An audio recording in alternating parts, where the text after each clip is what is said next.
Hello friends, ಇವತ್ತು ಎರಡನೇ ವಾರದ ಕಾಯಿ ಕಟ್ಟೋಕ್ಕೆ ಅಂತ ಗೌಡ್ಗೆರೆಗೆ ನಾನು ಮತ್ತು ನನ್ನ ಅಕ್ಕ ಮತ್ತು ಮಕ್ಕಳು ಬಂದಿದ್ವಿ. ಸೊ ನವಿ ಕೂಡ ಈ ಸಲ ಬರಲಿಲ್ಲ, ಅವ್ರಿಗೆ ಡ್ಯೂಟಿ ಇತ್ತು. ಸೊ ಬಂದ್ವಿ ಗೌಡ್ಗೆರೆಗೆ. ಬೆಳಗ್ಗೆನೇ ಬಂದಿದ್ವಿ. ಸೊ ಸಿಕ್ಕಾಬಟ್ಟೆ ರಶ್ ಇತ್ತು. ನಾವು ಬರೋದ್ರೊಳಗೆ 10:30 12 ಗಂಟೆ ಒಳಗೆ ನೋಡಿ ಎಷ್ಟು ಜನ ಇದ್ದಾರೆ ಅಂದರೆ, ಭಾನುವಾರ ಆಗಿರೋದ್ರಿಂದ ಸಿಕ್ಕಾಬಟ್ಟೆ ಜನ ಇದ್ದರು.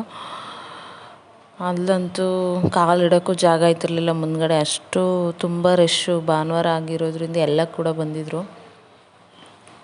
ಇನ್ನು ತಾಯಿ ದರ್ಶನ ಮಾಡಿಕೊಂಡು ಇನ್ನು ಕಾಯಿ ಕಟ್ಟೋದಿತ್ತು. ಸೊ ನೋಡಿ, ಇಲ್ಲೇ ಇದೆ, ಏನೇನು ಸೇವೆ ಮಾಡ್ಬೋದು ಅಂತ ಮೊದಲೇ ವಿಡಿಯೋದಲ್ಲಿ ತಿಳಿಸಿದ್ದೆ. ಸೊ ಇಲ್ಲಿ ಒಂದು ಸಲ ನೋಡ್ಕೊಳ್ಳಿ.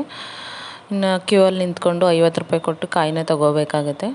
ಕಾಯಿ ತೊಗೊಂಡು ನೋಡಿ, ಅಲ್ಲಿ ಸಂಕಲ್ಪ ಮಾಡ್ಕೊಡ್ತಾರೆ. ಸೊ ಅಲ್ಲಿ ದೇವಸ್ಥಾನದಲ್ಲಿ ಸಿಕ್ಕಾಬಟ್ಟೆ ಕ್ಯೂ ಇತ್ತು. ಸೊ ಹಾಗಾಗಿ ಅಲ್ಲಿ ಹೋಗೋಕ್ಕಾಗಲಿಲ್ಲ.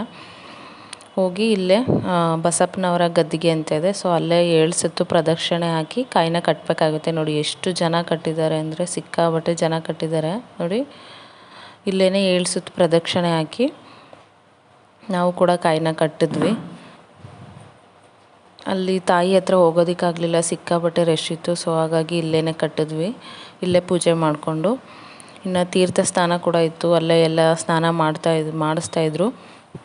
ಇನ್ನು ಕಾಯಿನೆಲ್ಲ ಕಟ್ಟಿ, ಕಾಯಿ ಕಟ್ಟಿದಾದಮೇಲೆ ನಾವು ಕೂಡ ಇನ್ನು ಹೊರಡ್ತೀವಿ. ಇದ್ರ ವಿಶೇಷತೆ ಏನು ಅಂತ ಎಲ್ಲ ನಾನು ಲಾಂಗ್ ವಿಡಿಯೋದಲ್ಲಿ ತಿಳಿಸಿದ್ದೀನಿ, ಒಂದು ಸಲ ಚೆಕ್ ಮಾಡಿ.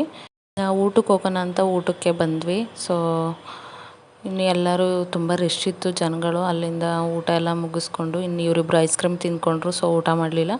ನಾನು ಅಕ್ಕ ಇಬ್ಬರು ಊಟ ಮಾಡಿಕೊಂಡು ಇನ್ನು ಬಸ್ಸಿಗೆ ಅಂತ ಬಂದ್ವಿ. ಲೇಟಾಗಿತ್ತು. ಸೊ ಹಾಗಾಗಿ ನೋಡಿ, ಸಿಕ್ಕಾಬಟ್ಟೆ ರಶ್ ಇತ್ತು ಜನಗಳು. ಅಲ್ಲಿಂದ ಪ್ರೈವೇಟ್ ಬಸ್ಗೆ ಹೋಗಿ ಮೈಸೂರಿಗೆ ಹೋಗಬೇಕು, ಮದ್ದೂರಿಗೆ ಹೋಗಿ.